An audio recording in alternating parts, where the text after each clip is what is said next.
The graduation hall shimmered with lights, echoing with applause that rose like thunder. Students embraced their proud families, gowns flowing, diplomas shining in the air. The stage glowed with flashes from cameras, capturing moments of triumph. Yet, away from the center of joy, at the farthest corner, stood Daniel, a janitor whose broom brushed the confetti from the floor. His uniform was faded, his hands rough, but his eyes carried stories untold. He paused, watching a young girl step across the stage, her smile radiant as she clutched her diploma. The sight pierced his chest, awakening a dream he had buried long ago, a dream of standing there himself, of hearing his name called, of wearing a cap and gown that poverty had stolen from him. Life had forced Daniel to exchange books for brooms, lectures for labor, ambition for survival. But bitterness never took root in him. Every sweep of his broom was a silent prayer for the students who walked past him, often without a glance. Unknown to them, he had placed coins in vending machines, slipped meals onto forgotten trays, and purchased second-hand books for those he saw struggling. Tonight, as he bent to pick up scattered papers, something unusual caught his eye, a diploma folder resting alone on a chair. He lifted it carefully, the edges trembling in his hands. Then he saw the name written inside. His heart pounded. It belonged to a girl he once quietly helped when she had nothing. The same girl who had just crossed the stage moments ago. Destiny had quietly circled back to him. Daniel clutched the diploma as though it were fragile glass, his steps unsteady as he moved through the crowded hall.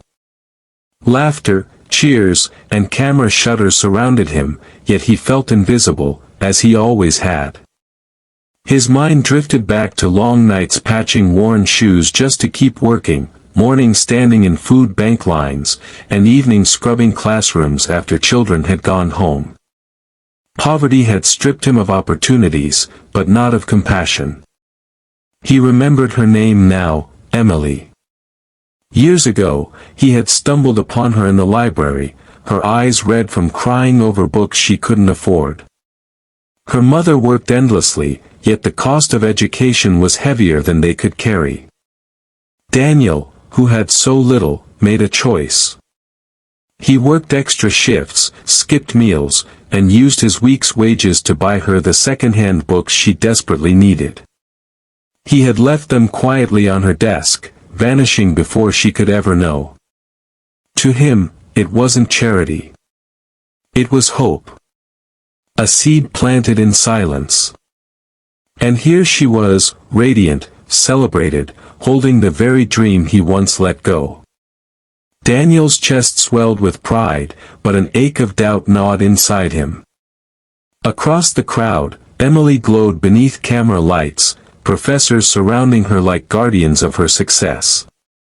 For a fleeting moment, Daniel's courage faltered. What if she didn't remember? What if to her, he was only a janitor with tired eyes and trembling hands, carrying a diploma T? Just then, Emily's gaze shifted, and her eyes locked on Daniel. For a heartbeat, the noise of the hall seemed to fade. Her smile softened, curiosity flickering across her face as she noticed the janitor stepping forward, diploma in hand. People turned their heads, whispers circling as cameras slowly panned toward the strange interruption. Daniel's throat tightened. He wanted to disappear, yet his trembling hands pushed him forward. "Excuse me," he murmured, barely above the hum of the crowd. He extended the diploma. "I believe this belongs to you." His voice cracked with humility, carrying the weight of decades unnoticed. Emily reached out, but then paused, her eyes falling to his hands, scarred, rough, the same hands that had once laid second-hand books on her desk when no one else believed in her. Her breath caught. Recognition lit her face. Memories, long buried, came rushing back like a flood. Her lips parted, voice breaking. "It's you, it's really you." The hall fell into silence, as if the entire room leaned in to listen. "All those years ago, you helped me. You gave me my books." Daniel's cheeks flushed. He shook his head, embarrassed. "It was nothing. Just a small kindness." But Emily stepped closer, clutching the diploma against her chest as tears glistened in her eyes. "No," she whispered, her words trembling yet clear. "It was everything. Without you, I wouldn't be standing here today." The crowd gasped. Cameras captured the unthinkable, a janitor revealed as the silent architect of a graduate's triumph. The dean, startled by the sudden pause in ceremony, leaned forward and asked gently, "Emily, who is this man?" The microphone carried his question across the entire hall. All eyes turned to Daniel, who shifted uncomfortably, wishing the floor would swallow him. But Emily, her voice trembling with emotion, held her ground. "He's not just a janitor," she said firmly, pulling Daniel closer so the cameras couldn't miss him. "He's the reason I'm standing here today. When I had nothing, no books, no chance, he gave me hope. He believed in me when no one else did." Gasps rippled through the audience. Parents exchanged glances. Professors straightened, stunned. Students murmured, their whispers rising like waves. Then silence fell again as Emily lifted her diploma high. "This isn't just mine. It belongs to him too." The hall erupted. Applause thundered, echoing off the walls. One by one, students rose to their feet. Parents followed. Professors stood tall. The entire auditorium gave Daniel the ovation he had never imagined, a standing honor for a man who had spent his life in the shadows. Daniel's eyes blurred with tears. He tried to pull away, shaking his head, but Emily gripped his hand. "Please," she whispered, her voice breaking yet steady with resolve. "Stand beside me. You deserve this moment." And for the first time in his life, Daniel did not hide. He stood on the stage, no longer just a silent worker in the background. The next morning, headlines explode, "Homeless Boy's Heartfelt Hotel California Moves Thousands." Clips of Daniel's performance flood screens worldwide, his cracked voice echoing across living rooms and phone screens. Strangers cry watching him, strangers who've never known his name. But the real story doesn't play out in headlines. It happens quietly, in a small press hall. Cameras flash as Mr. Hartwell steps up beside Daniel. His suit is sharp, but his voice trembles. "Years ago," he begins, "I failed a woman and her son. I denied them when they needed me most. Today, I choose differently." From this day forward, Daniel has a home, a scholarship, and every resource he needs to continue his mother's dream. Gasps ripple. Reporters scribble frantically. Daniel turns to him, unsure whether to trust or retreat. But Hartwell's eyes, once cold, now carry humility. Later that evening, Daniel walks to a quiet cemetery. Kneeling at his mother's grave, he places the returned photograph against the stone. His voice breaks. "Mama. I sang for you." And the world listened.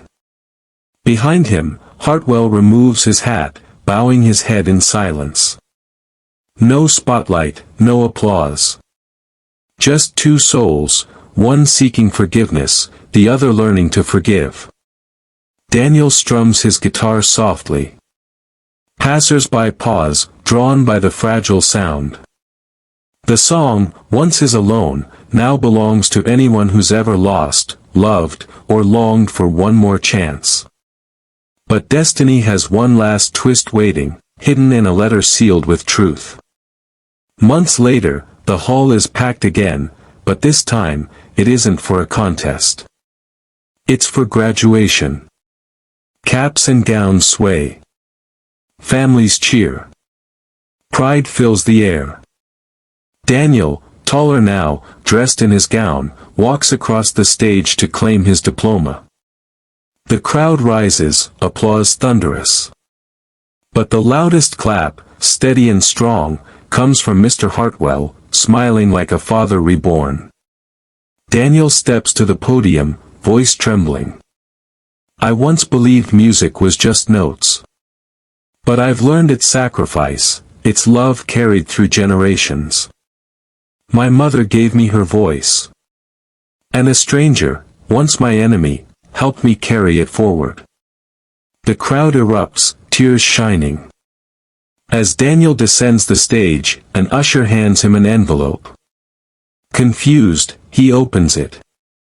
Inside, a letter written in careful script. I've been searching for you, Daniel. I never knew you existed. I am your father. Tonight, I finally heard your song. Daniel's hands shake. The auditorium gasps.